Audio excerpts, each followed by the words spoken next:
Ito ang kwento ng kabataan ni Pepe na sa hinaharap ay magiging tanyag bilang si Dr. Jose Rizal, ang pambansang bayani ng Pilipinas.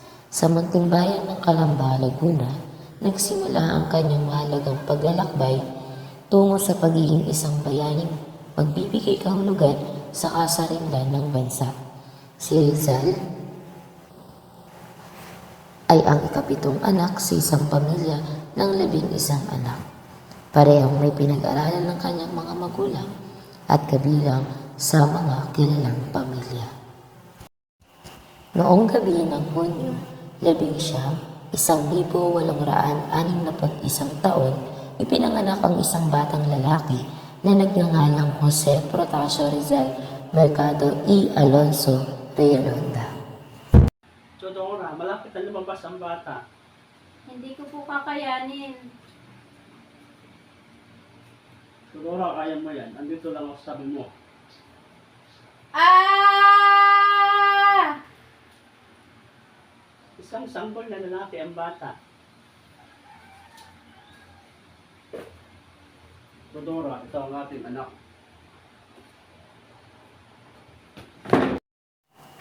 Halos mamatay si Teodora sa panganganak kay Jose Rizal dahil sa malaking ulo nito. Ganun pa man ay nailabas siya ng maayos at ligtas. Makalipas ang 3 taon, si Pepe ay 3 taong gulang na. Si Doña Teodora ang kanyang naging unang guro. Siya ay tinuruan ng kanyang ina na bumasa ng alpabetong Filipino, wikang Espanyol at Ingles. Tinuruan din siya nito kung paano magdasal. Kinabukasan, matapos ang kanilang hapunan, minabuti ni Doña Teodora na masahan si Pepe ng isang aklat na kanyang kinaugalian. Pepe, anak, alam mo ba ang pabalang gamo-gamo? Hindi po, ina. Ang makinig ka at ikukwento ko sa inyo. Ganun pa ba, ina? Oo, anak, kaya huwag mong gagayahin ang batang gamo-gamo. Pero ina, ako po isang batang matapang. Bakit ko po pipigilan ang aking sarili sa pag-abot ng aking mga naisin? Katulad ng gamo-gamo, siya ay naakit ng apoy kaya siya ay namatay. Kaya kung kailangan ko ng kasagutan sa aking mga katanungan, kailangan ko mamatay katulad ng gamo-gamo. Ang pangangatwiran ni Pepe na iyon ang kanyang naging inspirasyon hanggang siya ay lumaki. Sa kabila ng pagiging matanong ni Pepe, siya rin ay may takot sa Diyos. Mahal kong mga anak, oras na ng ating pagdarasal. 3. Sa ngalan ng Ama, ng Anak, at ng Espiritu Santo.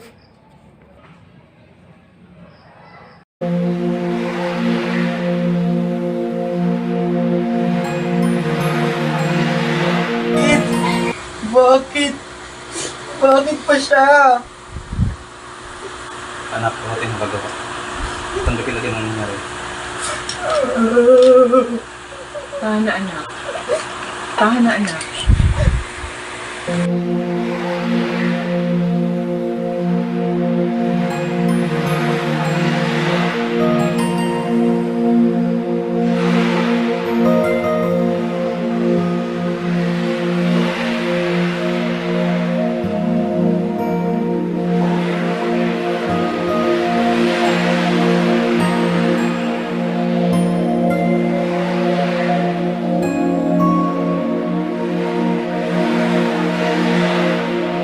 Kailangan natin ang anak na pumasok sa paaralan. Sunod.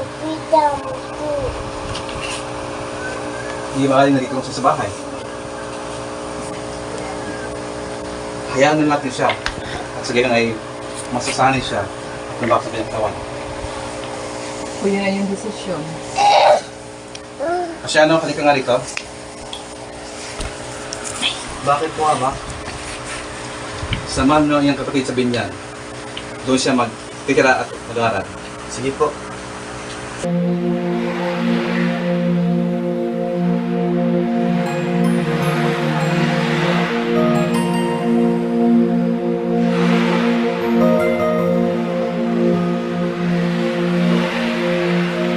Ikaw, Jose, marunong ka bang magsalita ng Espanyol? Konti lang po. E ang salitang Latin. Ikaw, Jose, maliit ka nga. Maliit pa rin ang alam mo.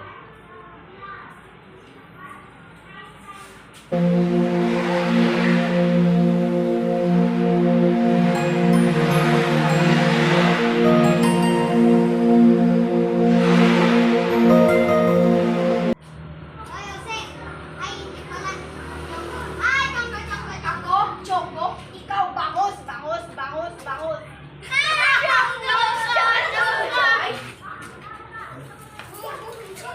O, ano nangyayari dito? Ano nangyayari dito? Halika nga, Jose.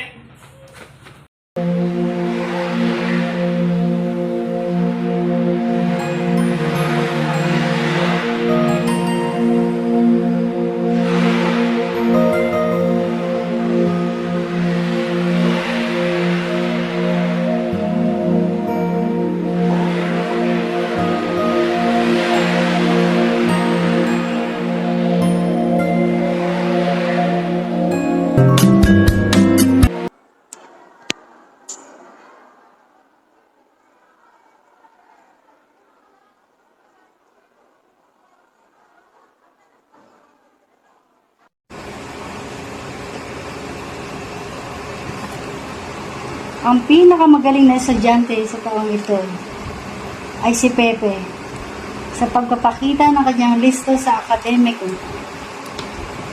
Salamat po, maestro.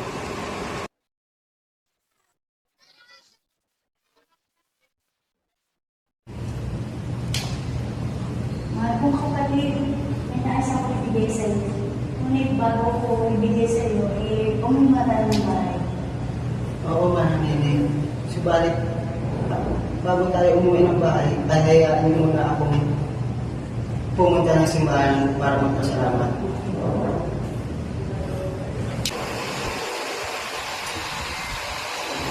Pero dumating na ang sulat na nagsasabi na kay Pepe na umuwi ng kalanda.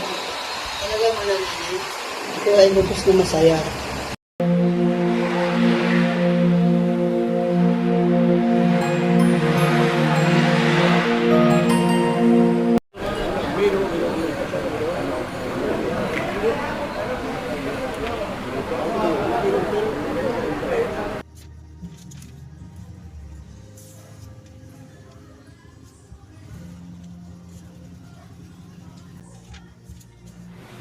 Pepe, dumating na ang sulat at nakasaad na pwede ka nang pumunta sa kalab. Talaga ba, Manang? Ako'y lubos na masaya. Ako si Pepe, nangangakong hindi na muling babalik sa lugar na ito.